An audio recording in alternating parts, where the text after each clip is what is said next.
Lumos. Hello guys, this is Symbol Guy, and welcome back to Hogwarts Legacy. I wanted to continue on with the last Hogwarts Legacy video that I did in regards to future DLC for this game next year in 2025. Only, I want to talk about a specific thing that I unfortunately forgot to elaborate in that last video, and it's specifically the Patronus Charm. The Patronus Charm, or Expecto Patronum, is my absolute favorite spell in all of Harry Potter.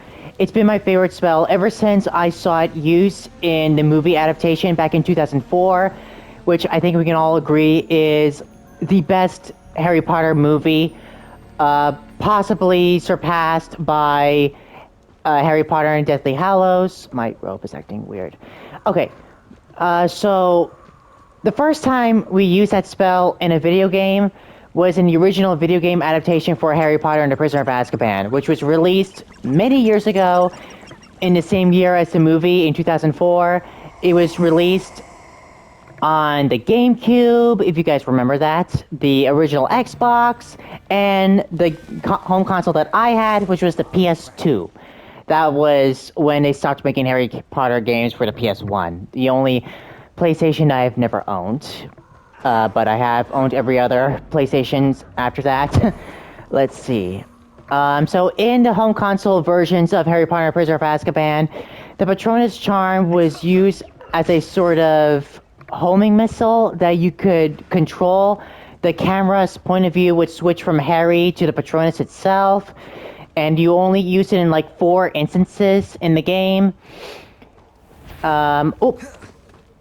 Hold on a second.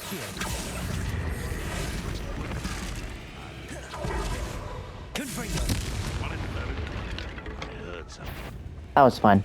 Okay. And as for the PC version of the game, which was wildly different from the home console versions, you would simply charge up the spell rather than tap a button before releasing it at the right time. The only time we had to do any remote control gameplay in the PC version was when we were casting Lapiforce or Draconiforce as Hermione in the PC game. Hold on a second, my mom is texting me. Ooh, my mom texted me an interesting photo about a Martian city that was recommended by Elon Musk. Huh. Well, never mind. Anyway, so let's see. Right. And anyway, so the original video game adaptation of The Prisoner of Azkaban, it's not the only time that we've played using the Patronus Charm. We've also used it in Lego Harry Potter Years 1 through 4 and 5 through 7, which was on the Xbox 360 and the PS3 and the Wii. I didn't have a PS3 back then, so I originally played it on the Wii, which I no longer have. Let's see. What else? And eventually that game would be remade for the PS4 and the Xbox One, which would make it the first ever Harry Potter game to be played on those home consoles, and also the Nintendo Switch. And then this game itself would be the first to be played on the Xbox XS, and of course the PS5, which, as you can see, I am playing this game on. Let's see. Oh yeah, and then we would learn the Patronus Charm in a side quest in the mobile app game Harry Potter Hogwarts Mystery. You learn the spell by tracing over a line that is similar to Reparo. Except, whereas it's in a counterclockwise line, and oh man, I really hate doing this without a script, and I never do this without a script. I always do this without a script. Anyway, so if we do finally get the Patronus Charm in this game through the DLC that's coming next year, I think that the Patronus Charm should be played in the same fashion as it was in the original PS2, Xbox, and GameCube versions of this game. Namely, we can manually control it in a sort of homing missile version, or maybe like Lava Force and Dracona Force in the PC version. And most importantly, the Patronus has to match our Patronus in Pottermore. Oops. Kind of like our wands and houses do in that website. But, of course, that would be very tricky because there are so very few wand woods in that game, in that website. And our wands are super customizable in that easy fashion, but the Patronus charm, it's probably hard.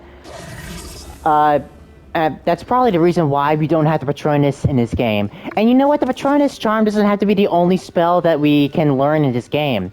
We could also possibly learn Aguamente. We could use it to fill gauges like we do in LEGO Harry Potter Years 5 through 7.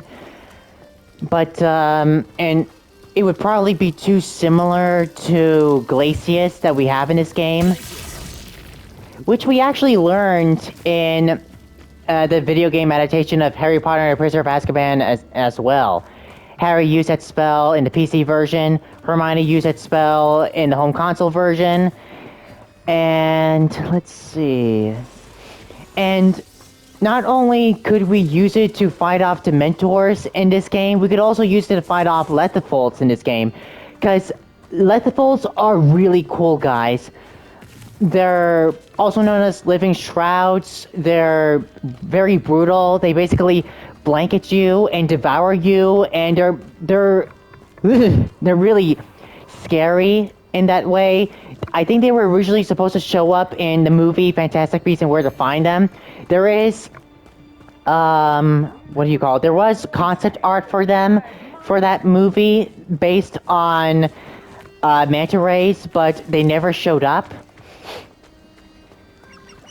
And they do get mentioned in this game, of course. We did take that little Ravenclaw pop quiz in the library of this game. And Flavius Belby, the first person to survive a lethal attack, used the Patronus charm to discover their weakness. But yeah, I think that's how the Patronus charm should be used in this game if we ever finally get it.